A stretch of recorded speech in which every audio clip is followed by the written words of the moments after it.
जय श्री राम, जय श्री कृष्णा, जय साईं राम। भक्तों, आज मैं फिर आपके बीच आ गया हूं एक और प्रेरणादायक कहानी लेकर के जो हमारे जीवन में परिवर्तन लाती है। आपका भक्तों, इन कहानियों के द्वारा बहुत प्यार मिल रहा है और सभी के बहुत अच्छे अच्छे कमेंट्स आ रहे हैं भक्तों, और बहुत ही अच्छा लग रहा है कि जीवन में कुछ लोगों के परिवर्तन होने शुरू हो गए हैं जो कथा सुन रहे हैं और जो पौराणिक कहानियाँ, प्रेरणादायक कहानियाँ ये सुन रहे हैं और अपने जीवन में कुछ लोग उतार रहे हैं। भक्तों, बहुत ही अच्छा लगता है। मैं फिर आ गया हूँ आपके बीच एक प्रेरणादायक कहानी लेकर के, जिसमें कि मैं आपको निरंतर ऐसी कहानियाँ सुनाता हूँ जिसमें आपको प्रेरणा मिले और हमारी पौराणिक कुछ कथाएं। तो भक्तों, देर ना करते हुए आपको जय श्री राम बोलता हूँ, जय श्री कृष्णा बोलता हूँ, जय साईं राम बोलता हूँ। तो भक्तों चलते हैं।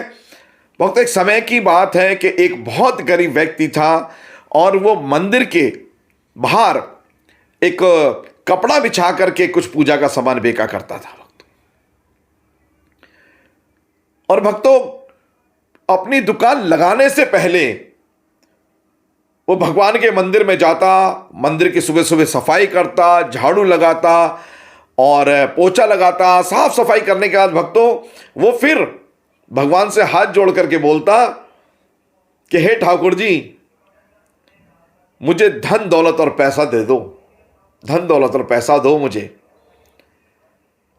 निरंतर उसका रोज का यही काम था। और उसके बाद हाथ जोड़ करके बोल करके वो अपने पूजा पाठ के सामान को बेचने के लिए बाहर चला जाता और शाम तक मंदिर में लोग आते जाते और वो सामान थोड़ा बहुत उसका खरीदते थे। कई वर्ष बीत गए, उसको रोज शिकायत करता भगवान से, रोज ठाकुर जी से बोलता है, ठाकुर जी आप मेरी सुनते ही नहीं हो, ठाकुर जी इतने दिन हो गए सेवा करते, मेरी सुनते ही नहीं हो ठाकुर जी।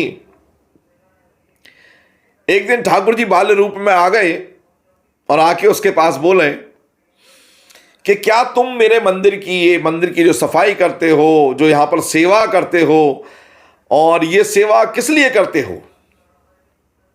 उसने बिना संकोच किए हुए सीधा बोल दिया कि मुझे धन दौलत चाहिए, इसलिए मैं भगवान की रोज सेवा करता हूं, इस मंदिर की साफ सफाई करता हूं, शुद्ध रखता हूं इसको, ताकि भगवान मुझे धन दौलत दे दें, ठाकुर जी मुझे धन दौलत दे दें।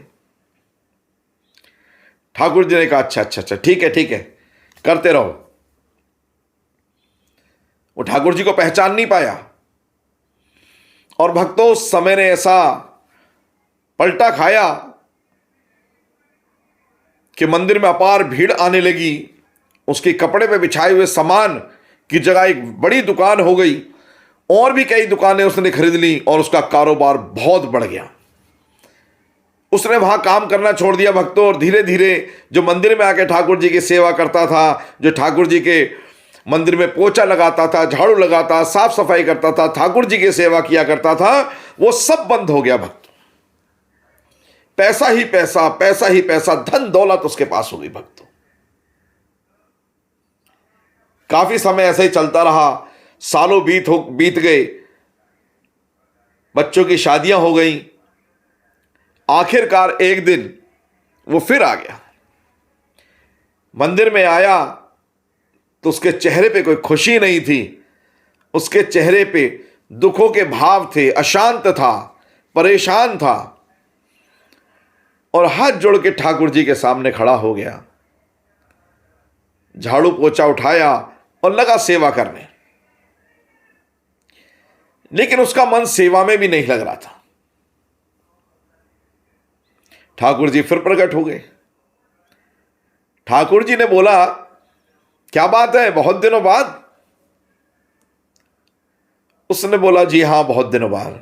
अच्छा, धनमाया सब मिल गई, सब कोई दिक्कत तो नहीं? उसने कहा, हां, मुझे ठाकुर जी कृपा से बहुत धनमाया है, मेरे पास कोई कमी नहीं है धनमाया की, बहुत धनमाया है, सब कुछ है, बच्चों की शादियां हो गई, बहुत मकान खरीदे, गाड़ी बंगला, सब कोई कमी नहीं है मेरे पास। कि तो फिर किस लिए सेवा करने आ गए मंदिर में? उसने बोला,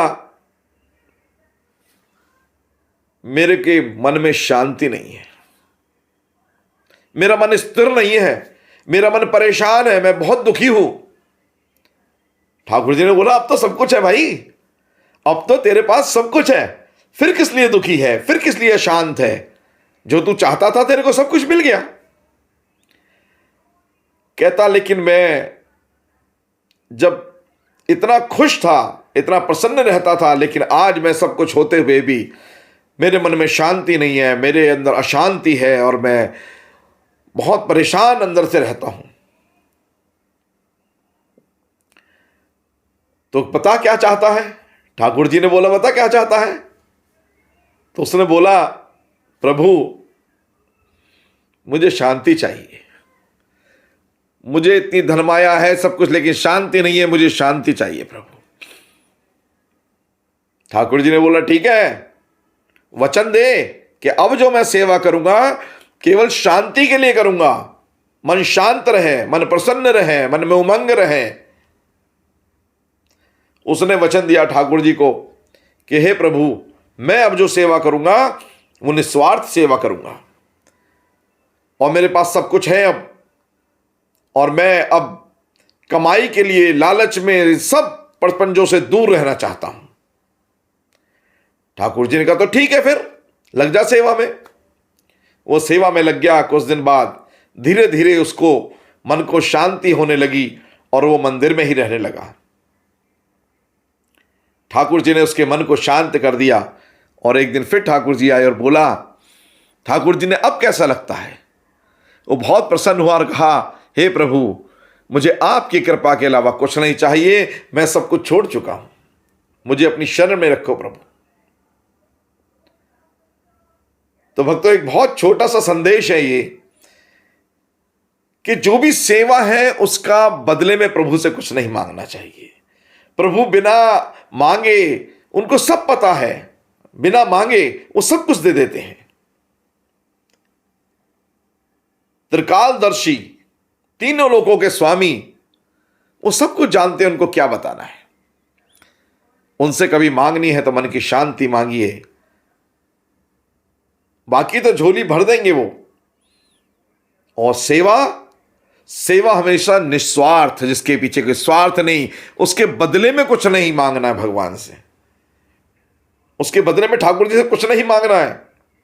निस्वार्थ सेवा, वही सेवा लगती है, वही सेवा ठाकुर जी स्वीकार करते हैं। भगवान श्री राम, कोई भी भगवान है, वही सेवा स्वीकार करते हैं। तो हमें सेवा निरंतर ऐसी करनी है जिसके पीछे स्वार्थ ना हो। तो ये एक प्रेरणादायक कहानी मैंने आपको बताई और सुनाई। आप इससे कुछ ना कुछ अवश्य कुछ अंश तो सीखें, कुछ थोड़ा बहुत सीखें और जीवन में अपने सुख शांति प्राप्त करें। बाकी सब कुछ हरि की कृपा पर, इच्छा है उनकी इच्छा पर निर्भर है। सब कुछ वो सबके लिए ठीक ही करते हैं, जो हमारे प्रारब्ध है वो सब करते हैं। तो भक्तों जय श्री हरि। और आपको मेरी कहानी कैसी लगी आप प्लीज़ कमेंट करके बताइएगा। और एक और नई कहानी में लेकर के फिर आपके साथ आऊँगा आपके पास। पौराणिक और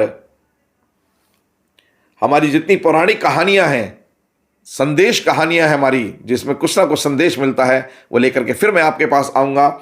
जब तक के लिए आपको जय श्री राम, जय श्री कृष्णा, जय साईं राम। भक्तों मिलते हैं। मेरे चैनल को लाइक कीजिएगा, सब्सक्राइब कीजिएगा और निरंतर ऐसे ही एक प्रेरणादायक कहानियाँ आप सुनते रहिए। आपको राम का प्यार भरा नमस्कार।